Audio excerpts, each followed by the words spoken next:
13 अगस्त 1947। ये all India radio है।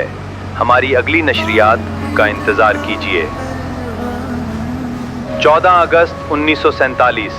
ये रेडियो पाकिस्तान लाहौर है। आप आजाद हैं, आजाद रहें।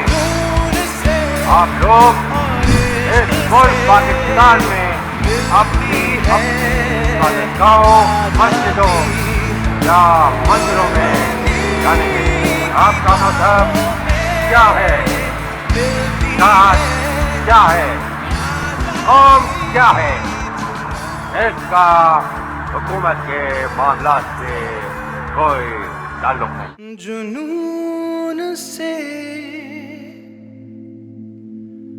और इश्क से मिलती है